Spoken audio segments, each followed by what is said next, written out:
एक थप्पड़ कांड से यूपी की सियासत में भूचाल। स्वामी प्रसाद मौर्य पर बरसाए गए थप्पड़ बोलती बंद। सनातन धर्म पर मौर्य ने किया था वार तो करणी सेना में भर गया उबाल। ब्राह्मण युवक ने जड़ दिया थप्पड़। स्वामी प्रसाद मौर्य पर बरसाए गए थप्पड़ तो भड़क गए चंद्रशेखर आजाद। योगी सरकार पर टूट पड़े। चंद्रशेखर आजाद की एंट्री होते ही टूट पड़ा ब्राह्मण समाज।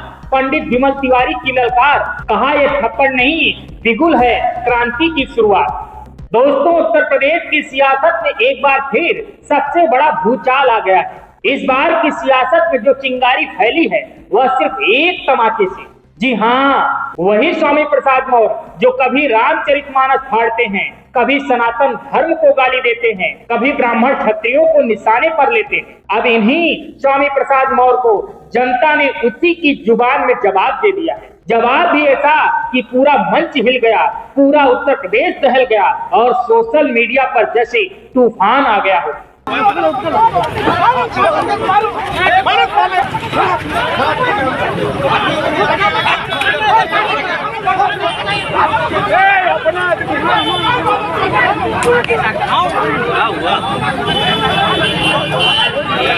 बुधवार को रायबरेली में स्वागत की फूल मालाएं तैयार थी, जयकारे लग रहे थे और ठीक उसी भीड़ से निकला एक ब्राह्मण युवक जो पहले स्वामी को माला पहनाई और फिर जड़ डाला सीधा तमाचा। गाल पर ऐसा चाटा मारा कि खुद स्वामी भी चौंक गए। ये तमाचा था उस अपमान का जो वो बरसों से सनातन पर कह रहे थे। ये तमाचा था उस जहर का जवाब जो इन्होंने रामचरितमानस पर उगला था।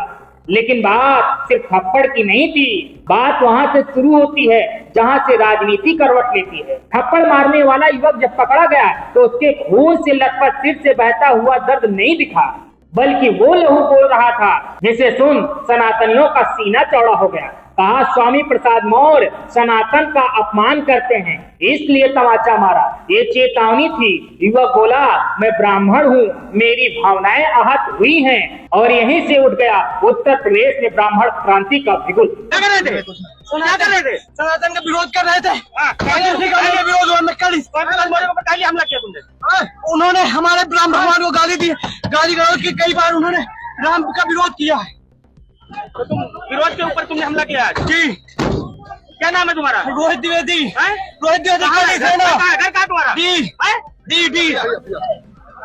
यही नहीं, स्वामी समर्थकों ने इन दोनों आरोपियों की जान लेने की कोशिश की, पुलिस के सामने पिटाई की, लेकिन साजिशें तब और गहरी हो गई जब खुद स्वामी प्रसाद मौर्य ने इस थप्पड़ का ठिकाना योगी सरकार के ठाकुरवाद पर छोड़ दिया। करणी सेना को गुंडा बता दिया, ठाकुरों को सत्ता से मिली छूट का हवाला दे दिया। यानी तमाचा खाया लेकिन सियासत का पंच मारना नहीं भूले।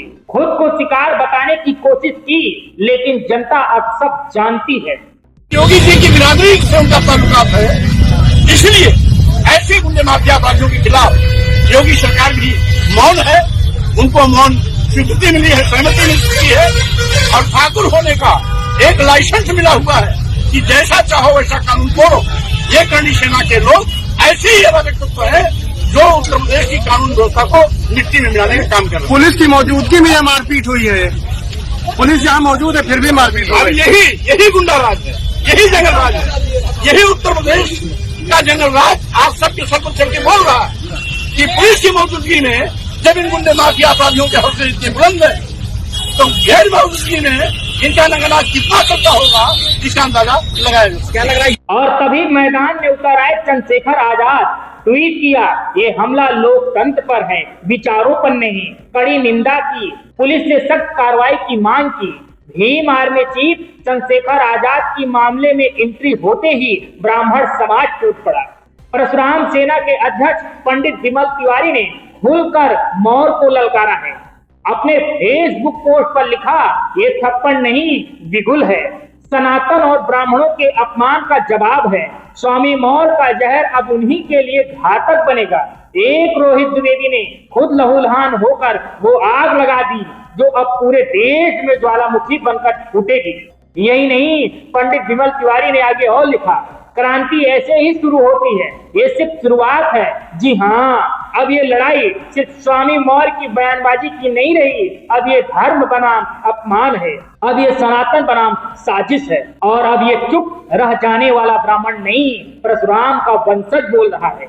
और जब ब्राह्मण सत्य उठाता है तो सत्ता की दीवारें हिलती हैं। फिलहाल अब पूरे मामले में पुलिस कड़ी कार्रवाई की है।